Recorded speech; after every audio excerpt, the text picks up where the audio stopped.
નમસ્કાર ખેડૂત મિત્રો, હું છું ડૉક્ટર વિજય અને મારી યુટ્યુબ ચેનલ બાગાયતી ખેતીમાં આપ સર્વેનો ફરીથી એકવાર હાર્દિક સ્વાગત છે।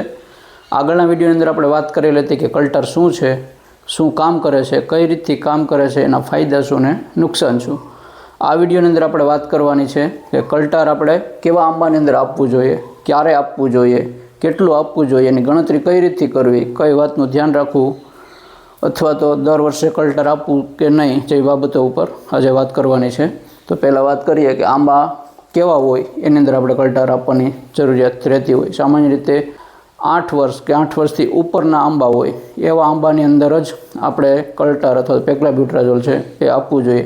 આ ઉપરાંત એની વૃદ્ધિ છે એ સારામાં સારી હોવી જોઈએ અથવા તો કોઈ જીવાત એટલે કે કોઈ રોગ ના હોય એવા આંબાની અંદર જ આપણે કલ્ટર અથવા પેક્લાબ્યુટ્રાઝોલ આપવાનું હોય। આ ઉપરાંત આંબાની વૃદ્ધિ સારી હોય અથવા તો શાખાની અંદર વધુ હોય, એ શાખાની વૃદ્ધિ સારામાં સારી થઈ ગયેલી હોય કે જેની અંદર ફ્લાવરિંગ છે એ ઓછું આવતું હોય, જેવું ધાર્યું હોય એવું પ્રમાણે રિઝલ્ટ નથી મળતું તો ફ્લાવરિંગ ઓછું આવતું હોય એવા આંબાની અંદર આપણે જનરલી આ ટ્રીટમેન્ટ કરવાની હોય। અથવા તમારા અનુભવ એવો હોય કે એક વર્ષે વધારે આવે છે ફ્રૂટિંગ અથવા તો ફ્લાવરિંગ, બીજા વર્ષે ઓછું આવે છે, પાછું ત્રીજા વર્ષે હેવી બીરિંગ આવતું હોય, ચોથા વર્ષે નહીવત આવતું હોય, તો આવા ટાઈમે પણ આપણે પેક્લાબ્યુટ્રાઝોલનો ઉપયોગ કરવો જોઈએ।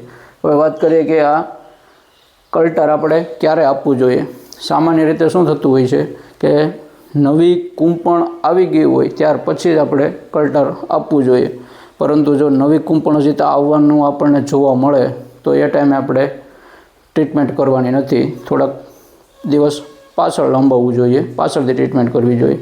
ને અત્યારે સુધી શું હતું કે ખેડૂતો છે એ 15મી ઓગસ્ટની આસપાસ આ ટ્રીટમેન્ટ કરતા હતા, પરંતુ અત્યારે વાતાવરણમાં જે ફેરફાર જોવા મળે છે એના આધારે હવે ઓગસ્ટ નહીં પરંતુ સપ્ટેમ્બર મહિનામાં આપણે આ ટ્રીટમેન્ટ કરીએ તો એની અંદર સારામાં સારા ફાયદો થવાનો ચાન્સીસ વધુ છે।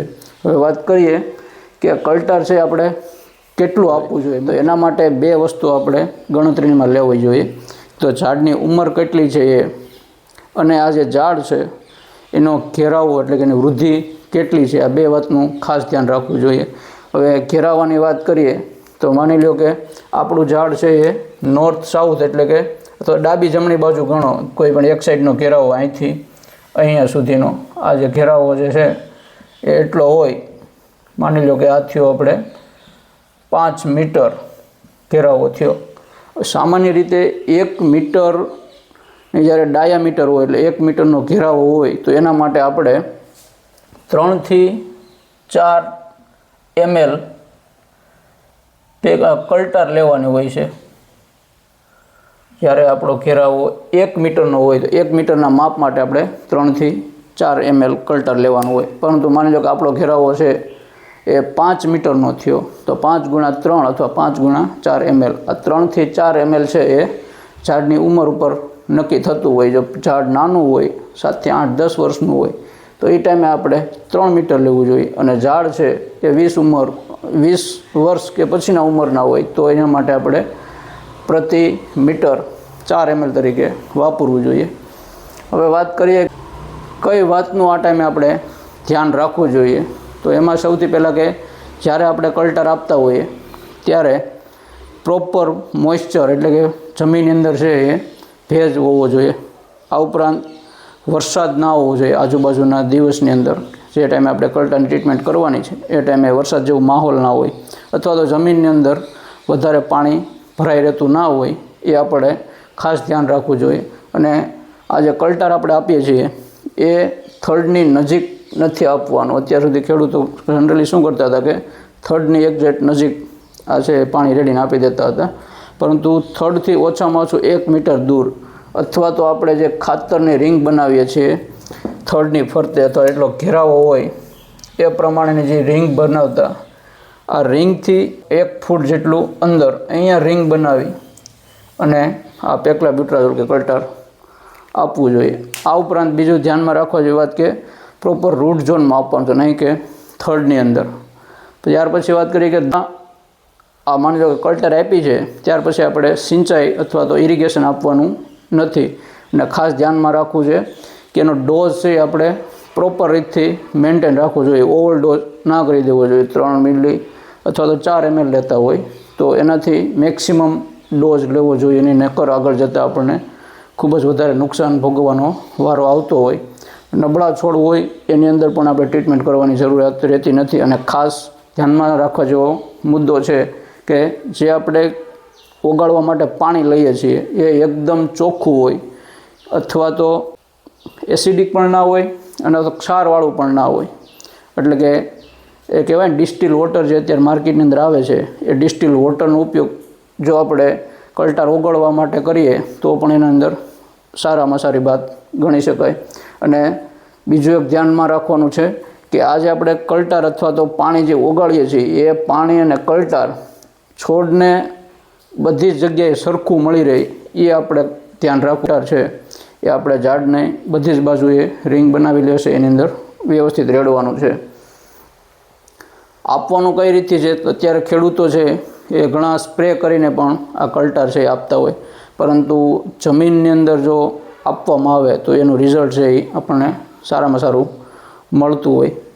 તો એના માટે આપણે હમણાં વાત કરી પ્રમાણે કે જ્યારે ઝાડનો ઘેરાવો આપણને દેખાતો હોય એટલી પહોળાઈ એનાથી 1 ફૂટ અંદર વ્યવસ્થિત 10 થી 15 સેન્ટીમીટર પહોળી અને 10 થી 15 સેન્ટીમીટર ઊંડી આ રીતે કેનાલ બનાવી અને એની અંદર વ્યવસ્થિત ઓગાળી જેટલી માત્રાની જરૂરિયાત છે એટલી માત્રાનું. પણ ઘણી વખત શું થતું હોય કે ખેડૂતો છે એને દરેક આંબા દીઠ આ રીતથી માપ કરવું અને એના પ્રમાણે સોલ્યુશન બનાવવું અઘરું હોતું હોય. પરંતુ જો આના માટે આપણે જનરલી સામાન્ય જે ડોઝ છે, જેમ કે 8 થી 15 વર્ષનું ઝાડ હોય તો એના માટે આપણે જનરલી 15 ml નાખવાની ભલામણ હોય. આ ઉપરાંત જ્યારે 15 અથવા 16 વર્ષથી ઉપરનું અને 25 વર્ષની ઉંમરનું ઝાડ હોય તો એના માટે આપણે 20 ml કલ્ટારનો ઉપયોગ કરતા હોય. 25 વર્ષથી 30 વર્ષનું ઝાડ હોય તો એના માટે આપણે 25 થી 30 ml કલ્ટાર વાપરતા હોય. અને જો 30 વર્ષથી ઉંમરની વધુ ઉંમરના ઝાડ હોય તો એના માટે આપણે મેક્સિમમ 40 ml કલ્ટાર છે એ વાપરતા હોય. હવે દર વર્ષે કલ્ટાર આપવું જોઈએ કે નહીં? સામાન્ય રીતે દર વર્ષે કલ્ટાર વાપરવાની કોઈ ભલામણ નથી. તેમ છતાં પણ જો કલ્ટાર વાપરવું હોય તો માની લો કે આ વર્ષે આપણે 20 ml કલ્ટાર વાપર્યું છે તો આગળના વર્ષે એની અંદર અડધો ડોઝ કરવો જોઈએ, એટલે કે 10 ml કરવો જોઈએ. ત્રીજા વર્ષે એટલે કે એના પછીના વર્ષે એનો પછી અડધો ડોઝ કરી દેવો જોઈએ, એટલે 5 ml આપવું જોઈએ.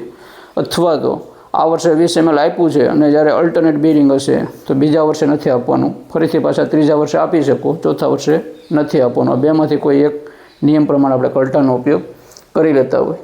કલ્ટાર આપ્યા પછી શું કાળજી લેવી એ આપણે આગળના વિડીયોની અંદર કવર કરીશું. પરંતુ જો આપ આ ચેનલ પર પહેલીવાર હોય તો ચેનલને સબસ્ક્રાઈબ કરો. જો વિડીયો આપણને સારો લાગ્યો હોય તો લાઈક કરો અને બીજા ખેડૂતોને શેર કરો કે જેથી એમને પણ આવી નવી માહિતી મળતી રહે. તો હું આશા રાખું છું કે આપ સૌને આ વિડીયો ગમ્યો હશે. આપ સૌનો ખૂબ ખૂબ આભાર.